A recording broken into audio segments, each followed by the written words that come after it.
Hello everybody and welcome back, and we have officially started our intermediate section, and we are starting it off with the download of the virtual machine called Metasploitable. Now, as you can see, I am downloading it right now from the Rapid7 website.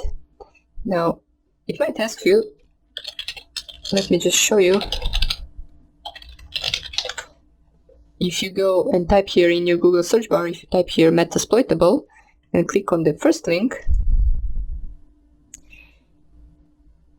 it will ask you before you can download the Metasploitable to make an account. So basically, in order to submit, you need to submit some of these informations in order to download the Metasploitable from the Rapid7 website. Now, if you do not want to specify any information, you can just go onto some other website, which is basically, I just clicked on this one, and you can download it from here. So you just click here on download, and in a few seconds your download will start. Now, the Metasploitable zip file is around 800 megabytes large.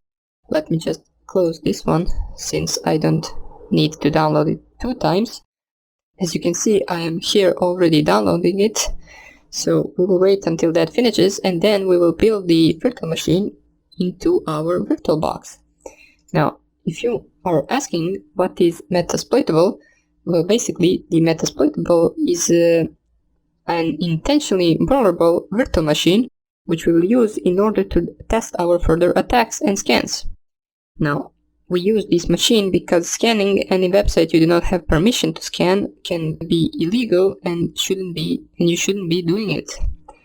So this is also a dangerous machine, so you shouldn't expose it to any network you do not trust. For example, you should only keep it over net or host only. Don't connect it to a bridge adapter and connect it to a local network, since it is purposely made vulnerable and there is a bunch of holes in this machine. Now, we will not be explaining all of the vulnerabilities that this machine has, but we will cover some of them. And basically, I will just wait for this to finish, and once it finishes, I will show you how to install the virtual machine.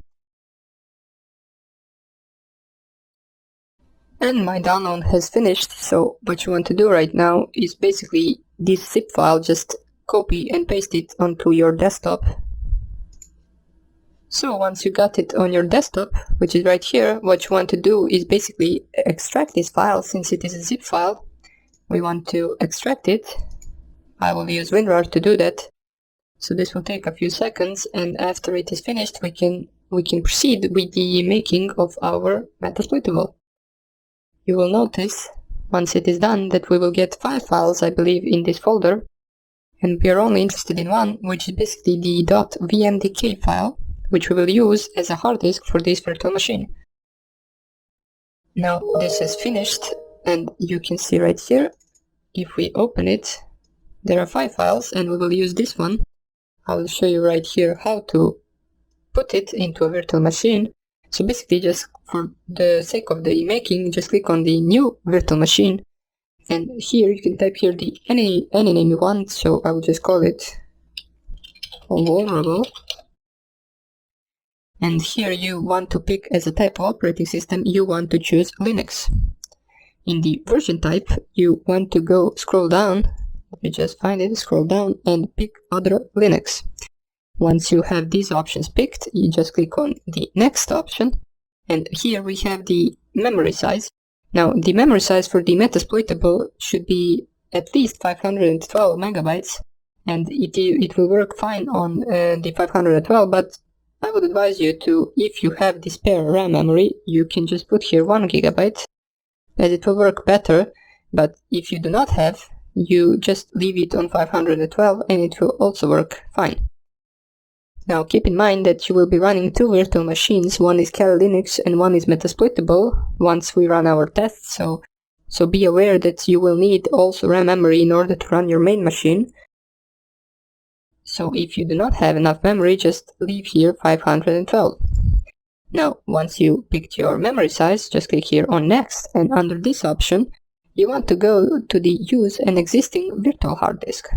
Here you just want to go on the choose a virtual hard disk file, and you basically just want to find the Metasploitable, which in my case is right here. Let me just see why it won't work. It does not match the value in the media registry. What do you mean it does not match the value?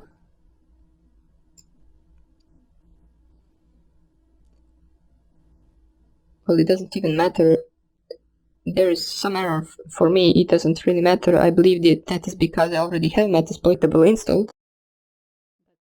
For you, you just find your Metasploitable VMDK file, which for me is right here, and you just click on that one, you choose it, and you shouldn't have this inaccessible, it is only for me. So once you do that, you just click here on create and you have your virtual machine made. Now, once you have this, you just basically just click on here start. Now for me, it will pop up an error, but for you, it will just start the process of installing the virtual machine, and I don't think it will ask you any questions. Only at the end, it will ask you for the username and password, which I've written it right here. The username is msfadmin, and the password is also msfadmin. So once it asks you for the username and password, just type here msfadmin, and you should be logged into the virtual machine, into your Metasploitable. Now keep in mind, it won't have a desktop like Windows or our Kali Linux, it will just be a command line, since it is not a GUI made virtual machine. So you will be able to execute any commands that you execute in the Kali Linux terminal, and it is basically all of the things you will be able to do. Now we will continue with the scanning in the next lecture, where we will be using one of the most known tools in Kali Linux, which is called Nmap. I will show you a bunch of different scans you can do with it, but until then I hope you're having a great day, and I will see you later.